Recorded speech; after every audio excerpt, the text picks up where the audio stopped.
Hello everyone, welcome to Gnandip Academy. In this session, we are going to discuss how we shall be approaching geography for general studies. So you have to study geography for prelims as well as mains.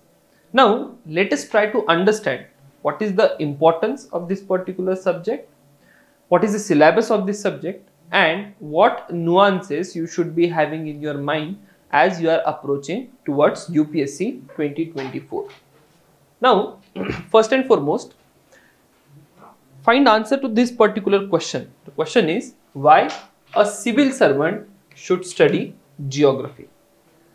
Now, take example of any civil servant. Let's take example of a district magistrate. Now, when you are a district magistrate, you will be working for a particular geographical territory. So, there is a geographical territory for which you are an officer. Take any other officer, the same rule applies that you will be working for a particular geographical territory, and then there is one more requirement कि you should be knowing this particular geographical territory inside out. कारण की तुम्ही त्या particular district मध्ये किंवा तुम्ही तुमच्या geographical territory मध्ये as a officer म्हणून काम करतात.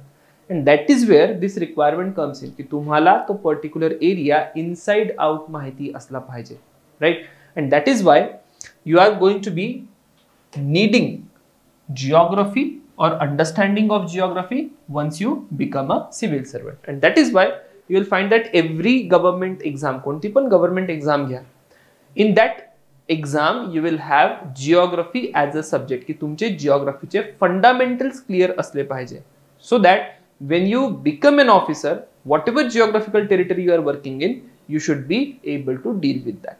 Right, so that is the single largest aspect ki why a civil servant should study geography.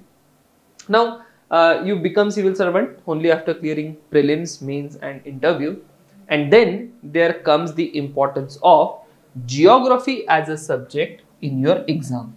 Now if I look at the syllabus of the geography, I'll find geography in prelims as well as I'll find geography in mains exam. In mains, you have geography directly mentioned in GS paper 1. So GS paper 1 has 3 topics. One is history, society, and then I have geography. Let us take a look into the distribution of marks for GS paper 1. So if I look at the distribution of marks for GS paper 1, what I find that for last 10 or 11 years, from 2013 to 2023, I have almost 40% weightage to geography subject, right? If you look at all the PYQs, you will find that geography makes up to 40% of your marks. In terms of marks, you will have, let us say, some 120 plus marks question coming from geography itself. Look at the trend 2013 to 2023. What I find that for last couple of years, I have a lot of weightage or a lot of importance given to the geography subject.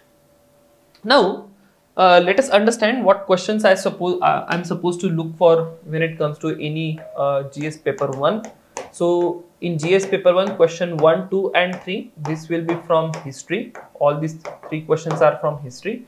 Then I have 4, 5, 6, 7. These are coming from geography. And then I have again 8, 9, 10, which is coming from society. Okay, so that is where you have geography. Directly you will have 4 questions, 10 marks each. So 40 marks in section A.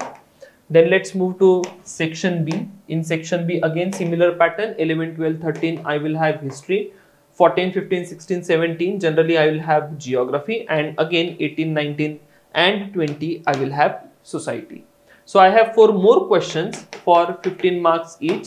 So this will make up to 60. So by and large, under any circumstances, you will have 100 marks of questions coming from geography.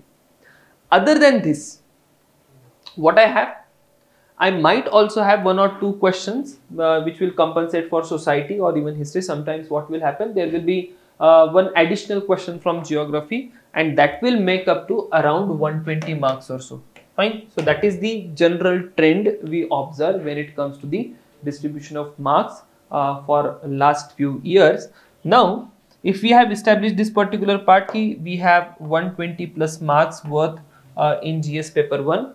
Let us try to understand next part, that where else can I expect geography in whole of the main syllabus. So we all know that geography is present in GS paper 1, but very few are able to appreciate the importance of geography in GS paper 2 and most importantly in GS paper 3. Now when I say GS paper 2 and GS paper 3 also have geography or imprints of geography. So let us understand where I am looking at when it comes to GS paper 2 and GS paper 3. If I go to GS paper 2, in GS paper 2 I have a subject that is international relations, and in international relations you have one topic that is India and its neighborhood.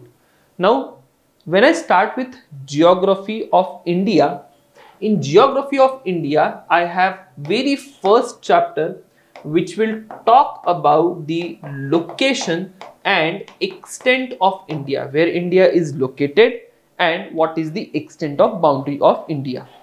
In the same chapter, I also have to talk about the neighborhood of India, what all countries are located around India and what are the kind of relations we have established with all those countries. म्हणजे तुम्हाला हे बघायला लागेल की इंडियाच्या surrounding मध्ये countries कोणकोणते आहे, बाउंड्रीचे relations कसे आहे, so on and so forth. Historically आणखी काय काय झालंय, that is also sometimes highlighted, right. आणि म्हणून I have India and its neighborhood or relations between India and neighboring countries, a major topic in GS paper 2 which I have to deal with geography.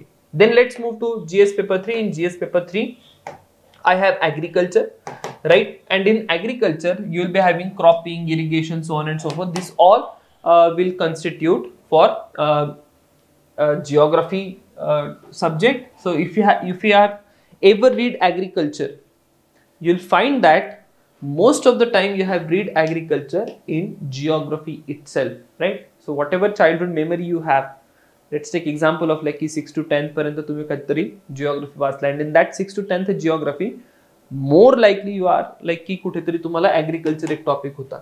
Okay, so other than that there are some other issues. Let's talk about, let's say, food processing industry and all. So in geography itself I also have one topic that will be industries in India. And when it comes to industries in India, त्याच्यामध्ये अजून एक मग food processing वगैरेचे topics असेल. So that is something you should be mindful about, right? So that is about GS paper 3 and geography. I have some more topics in GS paper 3. Let's take example of energy, ports, roads, airports, railways, so on and so forth. So geography मध्ये एक topic असतो that will be transport, right? आणि मग या transport मध्ये you will talk about ports, you will talk about roads, you will talk about airports and railways. Other than that, I also have a topic in geography that will be resources, and in this resources wala topic I then will go through the point of energy. So that is how again I have to deal with geography. Further in GS paper 3 I have disaster management, environment, which is nothing but a sub part of geography only. So I do not differentiate between environment and geography as such. And other than that, if you want to understand the issues of internal security of India, you cannot understand the issues of internal security unless and until you are thorough with the geographical conditions of all those areas, right? And that is why I say ki when it comes to geography, though it is directly only mentioned in paper 1, it is going to affect your scores in paper 3 or even in paper 2. Now come to a basic question. When it comes to geography as a subject, it has influence on your scores in GS paper 1 and in GS paper 3. Now what happens, in last few years we have found that people are consistently scoring low when it comes to GS paper 1 and GS paper 3. Right? So people on an average when it comes to GS paper 1, so they are scoring some 80 marks, and similarly we find the number for GS paper 3. Now fundamental reason for this to happen is the nature of the paper and more typically the nature of geography which reflects in it, right? Now let us understand why we have low scores in GS paper 1. So in GS paper 1 we have 3 sections. One is history, society and geography. if you look at the questions of history and society, first and foremost weightage कमी आहे त्याचं, right. सो मला जर 120 marks वगैरे geography येत आहे, then definitely it adds a lot of weight in my paper. पहिला problem. Now next problem, if I write something from history or even society, what happens? Your answers are going to be very subjective, right? So both of these subjects are very subjective. Your opinion and my opinion, it may vary. You may write something, I will not like it, and I will not reward you any mark. And in that particular case, even in best case scenario, you get 6 of 10 marks. This is the best case scenario. If you write best answers for history, best answers for society, you are not going to get any more marks than 6 or 60% of the marking. Now, when it comes to geography, geography is by and large a static subject. There is no subjectivity.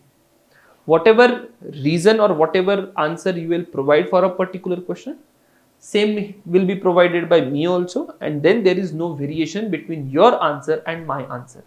And that is why we have more certainty of marks in geography. But then there is a flip side of this. Either you know the answer or you don't know the answer. And in last few years, what we have found, that candidates have largely ignored geography, right? So by and large, we end up reading polity, we end up reading economy. Each and every single person or every Tom, Dick and Harry will read polity and economy, right? Every single person who is reading let us say history, he's not going to make as such big impact when it comes to history. You don't know what question is going to be asked from history. Prelims मध्ये काय विचारतील, means में क्या पूछेंगे, you absolutely don't know. And in that particular case, what we have, it is the geography which is the savior. The person who is scoring well or doing well in geography section will necessarily have better score in GS paper 1 and similarly in GS paper 3. Why GS paper 3? Look at the nature of questions in GS paper 3. If I have to write something from environment and disaster management or even let's say internal security or agriculture, it requires you to have a very profound geographical background. Unless and until you are thorough with the geographical realities of a particular area or a particular region, you are not likely to write a good answer.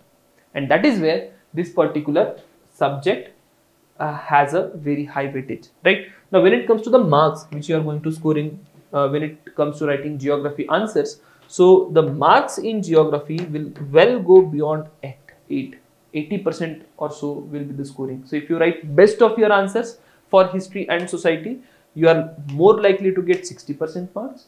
If you write best of the answers for geography, you are more likely to get 80% or more marks, right? And that is the subject which is going to make a difference. If you ignore, as people have ignored geography in last few years, so people have ended up scoring low in GS paper 1. Similarly, people are scoring low in GS paper 3 for the very same reason. There is one more reason.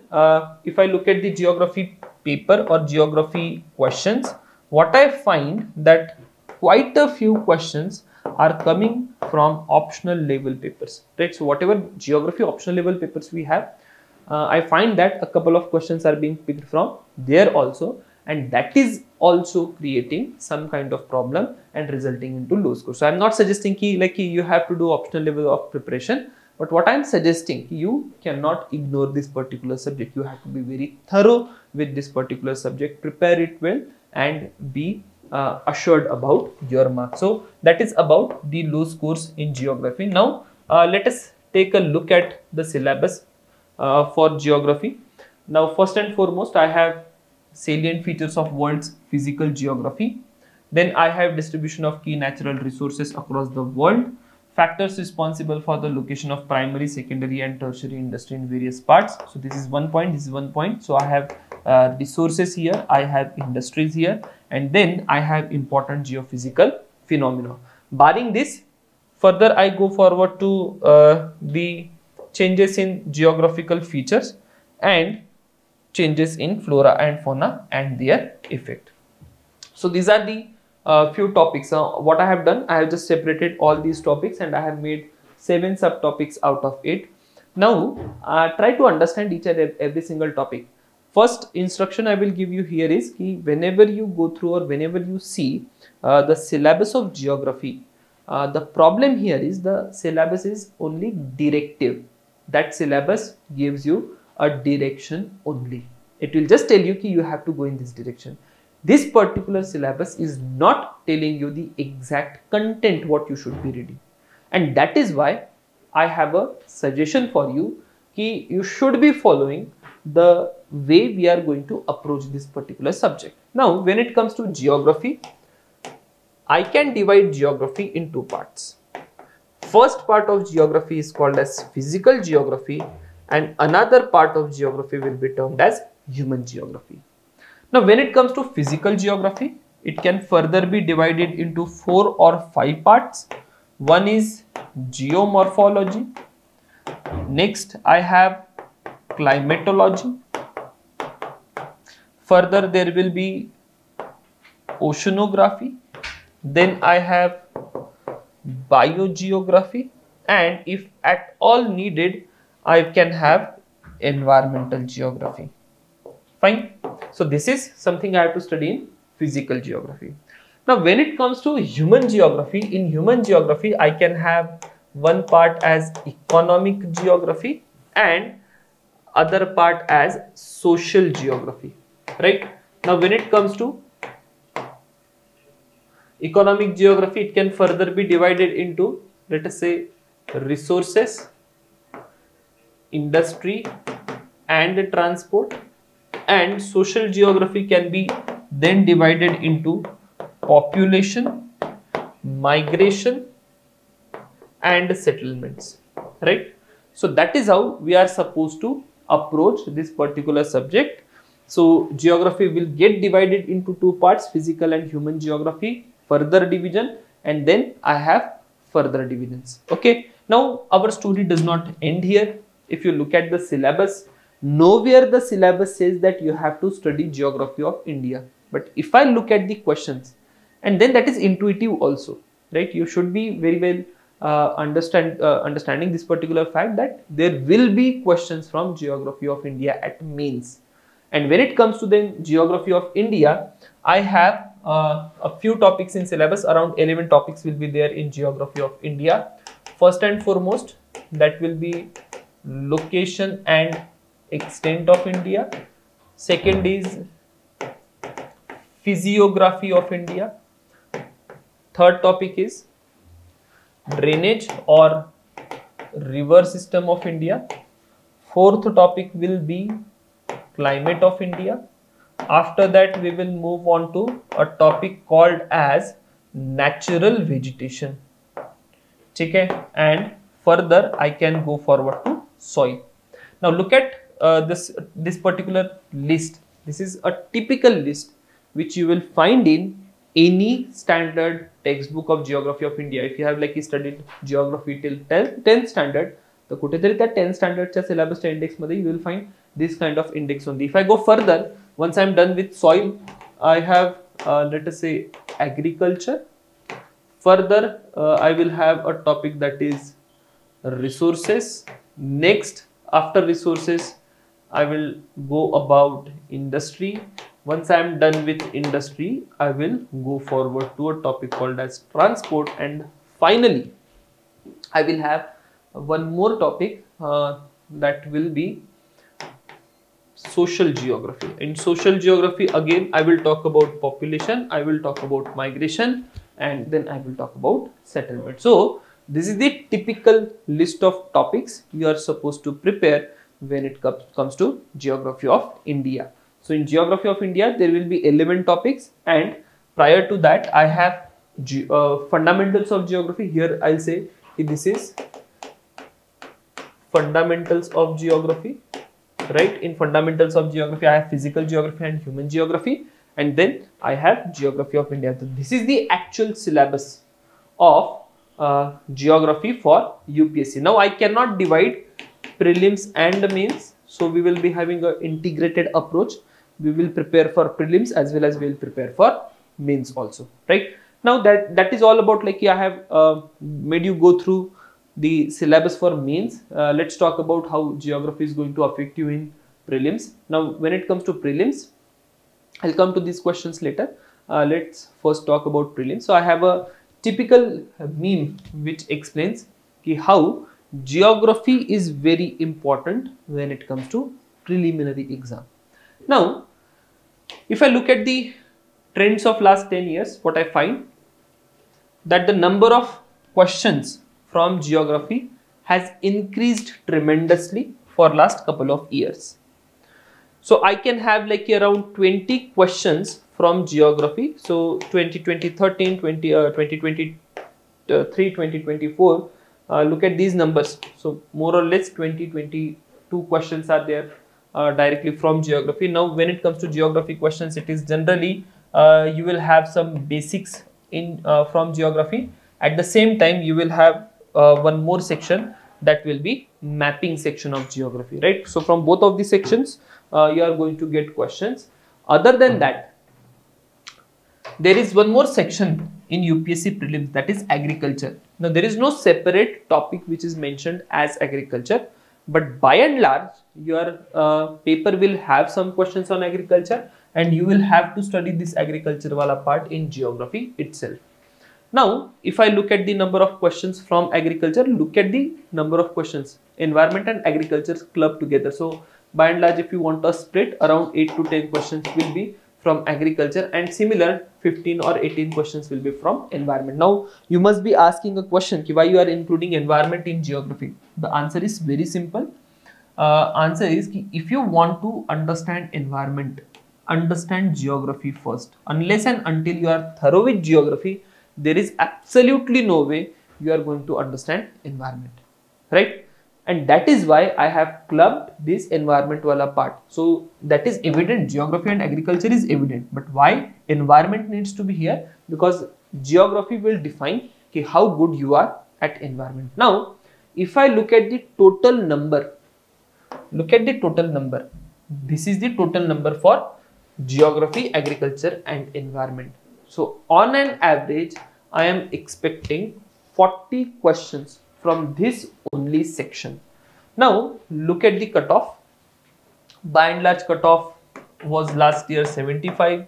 This year I am expecting some 87 to 90 as cutoff.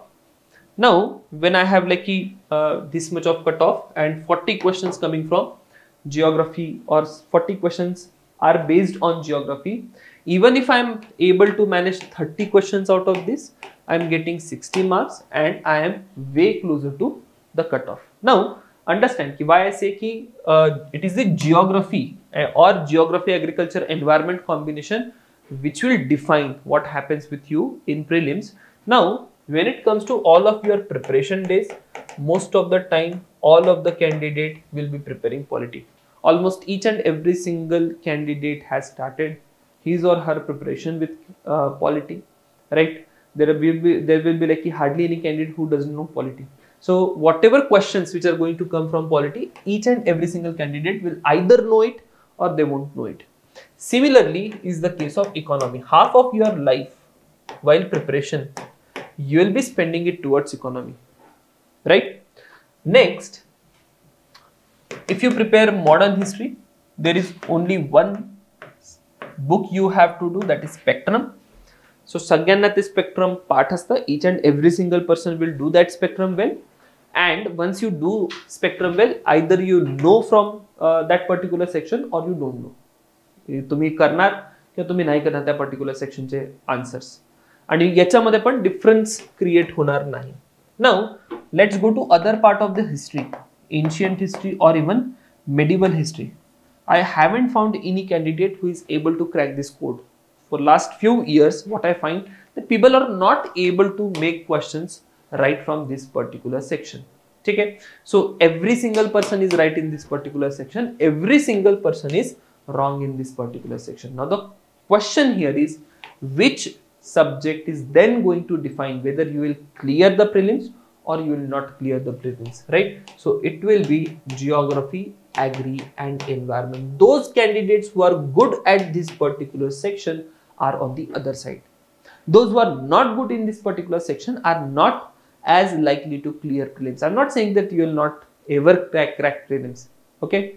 I'm saying that you are not likely to clear prelims. Okay, so this is the nature of prelims and this is the importance of geography as a subject. So remember this particular poster. This will time and again remind you that you can clear prelims only when you are good at geography. Now look at the syllabus at prelims.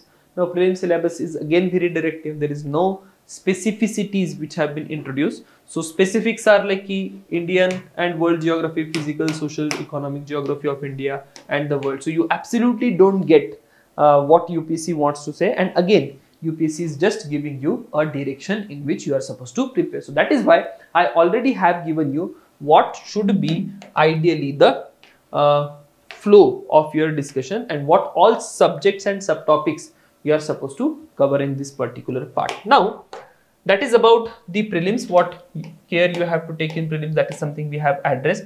Now look at the mains PYQ in last few years. I also have some prelims PYQ, but prelims PYQ are not that interesting.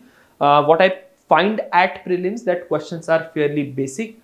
Most of the candidates are able to do those questions, but the problem which they are facing is कि silly mistake होता है, right? खूब सारे silly mistake candidates करते हैं, and as a result of those silly mistake, people are losing on geography. Other than that, there is nothing special when it comes to prelims. If you are thorough with basics, you will be able to crack the prelims code. But when it comes to mains, look at the kind of questions which are being asked at mains. Now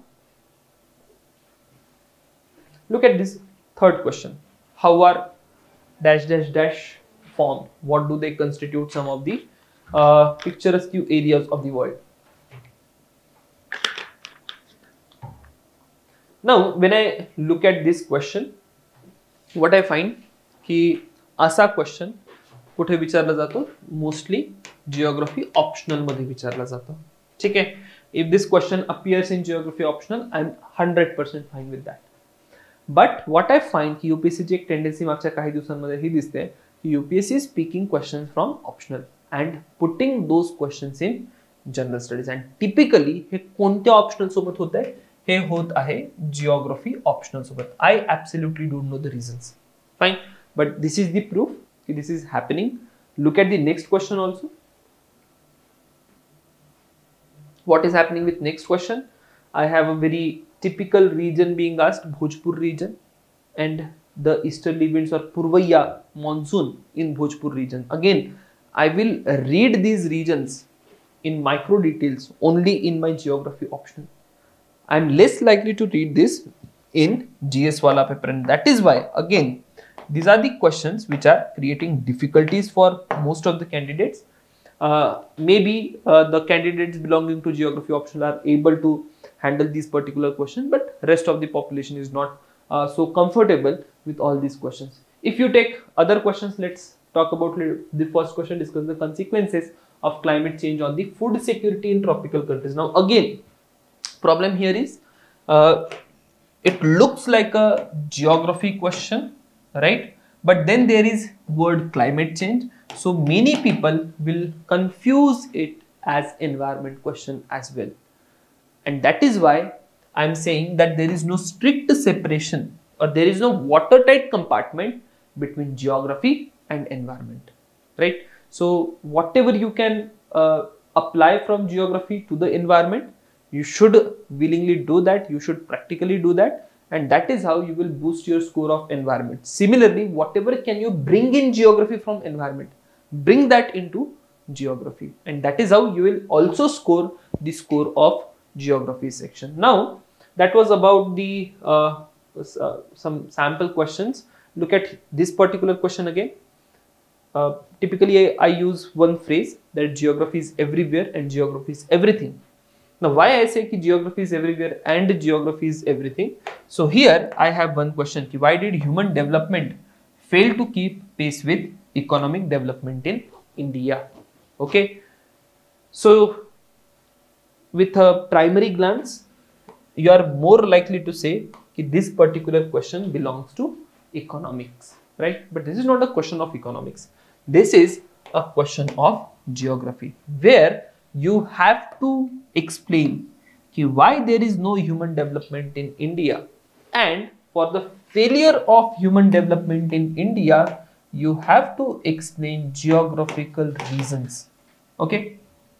Now, I'll just give you one hint here. The type of climate India has is hot and humid. And if I go to humid climates or hot climates, there is a problem है.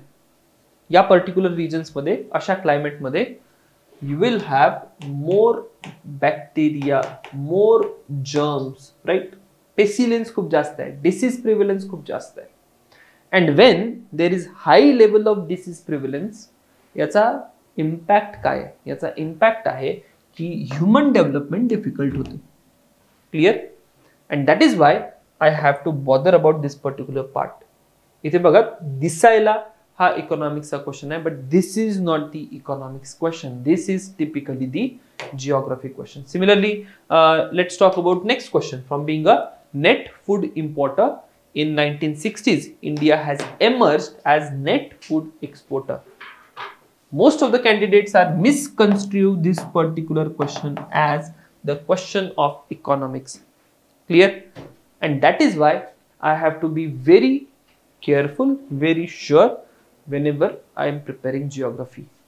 Prepare geography as it touches each and every single aspect of your syllabus. I just told you a few topics from rest of the syllabus की GS paper 2 मध्ये affect करते, GS paper 3 मध्ये affect करतात. पण त्यातले मी specific core जिओग्राफीचे topic सांगितलेत की कुठे कुठे ते अफेक्ट करतात. But if I go beyond that, look at these questions, ते टिपिकल इकॉनॉमिक्सचे क्वेश्चन्स आहेत आणि तिथे पण you will have some geography influencing it, and that is why I say कि geography is everywhere and geography is everything. So whenever you are writing answers, you should be mindful of this particular fact. Fine. So that is about the type of questions we are expecting in mains. We have seen syllabus, we have seen trends of marks. Now, how you are supposed to study geography, understand a few points. So you should be thorough with syllabus. Time and again I will remind you, syllabus part करा. Under any circumstances, you should be like mugging up this particular syllabus. काय पण हो दे, syllabus mug up करा. Then have PYQ analysis. ठीक आहे? Whatever previous year questions are there, class मध्ये जे काही आपले topics होते, whatever we are going to discuss, ते तर तुम्ही cover करणारच आहेत. तिथे मी PYQ तुमच्याकडनं करून घेईल. Whatever topic I discuss, I will tell you कि this particular PYQ has appeared. But along with that, you will have to like make structures for them, make answers for them, and study them very thoroughly. Conceptual understanding is the single largest pillar of this subject. This subject, though you have been taught since childhood कि geography is facts, but geography is not about facts. Geography is about concept. At least at the level of UPSC, geography is all about the concept. Logic है, सगळीकडे logic है. ठीक है? There is like कि एक request पण generally माझी offline लेक्चर्सला हे असतं की before you come to next lecture, be clear with what has happen till now. Lectures मिसच करू नका. ठीक आहे? And that is why I am saying that conceptual understanding in this particular part is a must. I have like I am preparing notes, so you will be benefited with these particular notes. So take help of that. Now, should we be preparing separate current affairs for geography? Absolutely no need to prepare separate current affairs for geography. Whatever current affairs you are preparing for your civil services, just see what those current affairs can be linked to geography section. You will be good enough. Other than that, answer writing, though this is not a subject of answer writing, unlike other subjects, if you look at rest of the subject, they are more of a answer writing वाला subject. Geography is one of the rarest subject in UPSC syllabus कि जिथे answer writing tricky नहीं है. Answer writing is very easy. तुम्हाला content फक्त पाहिजे. Content कधी असेल? Once you have a good conceptual understanding, तुमचा content चांगला असेल. Clear? And finally, you will have to use some maps and diagrams. Okay? But I'll reserve this particular part की असं काही खूप drawing ची exam नाही आहे ही. तर म्हणून basic mapping करता आली, basic diagrams काढता आल्या, that should be sufficient. But you are expected to have maps and diagrams in your answer. That will add some weightage to your answer. That will boost your numbers. Now, I have this syllabus decoded. What I have done, year-wise, whatever questions have appeared from geography section, I have classified them here. Okay, so you can see on what particular topic we have highest number of questions. So I have, let us say, climate being asked for the highest weightage. Then I have, let us say, resources being asked, right? So these are the areas where I should be focusing. And here onwards also, I'm not expecting any much of a deviation from this particular part. So by and large, things are likely to remain the same. So you can see it this way or that way, that is your choice. Other than that, current affairs will be there. So prepare this current affairs in general. So anyway, you will be able to use these current affairs. Maps and diagrams, I think I have already highlighted. Let's talk about book list. When it comes to book list, I have a very basic book list, right? Because unlike other subject, if I have to talk about, let us say, polity, I'll say that read Lakshmikant. If I have to talk about modern history, I'll say read Spectrum. But when it comes to geography, there is no single book available, and that is the biggest problem. So that is where I have like a very basic book list I'll provide, and whatever we will do in class, that should be more than sufficient. So I have NCERTs for 6th to 10th. Read it once, be thorough with these NCERTs and leave it aside. Then you don't need to bother about it as such. Other than 11th, 12th, 6th to 10th NCERTs, I have 11th and 12th class NCERTs. So you have to be very thorough with these also, and these NCERTs, the NCERTs of 11th and NCERTs of 12th, they will form a foundation for rest of your preparation. So I have fundamentals of physical geography from 11th standard, and then I have India physical environment from again 11th standard. If I go to 12th standard, I have fundamentals of human geography and India people and economy. Now this is my first book list. I have one additional suggestion here. If you want to refer to NCERTs for this particular part, that is 11th standard fundamentals of physical geography and 11th standard India physical environment, you can replace this with books from ICSE. I have ICSE board books, 9th standard and 10th standard book. You can go for those geography books. One is for physical geography, another is for geography of India. They are wonderful books, well written, very well structured, and that will give you idea as to how you should be writing answers, and that is why I will be telling you to focus on this particular part, right? So that was about geography as a subject and how you should be approaching geography for UPSC civil services, be it prelims or mains. If you have any doubt, you can reach out to my personal number. So this is 770-9495-797. So reach out to me, just drop a message. I will text you back, and whatever issues we have, we will keep them sorted. So thank you everyone. We'll see you in next session.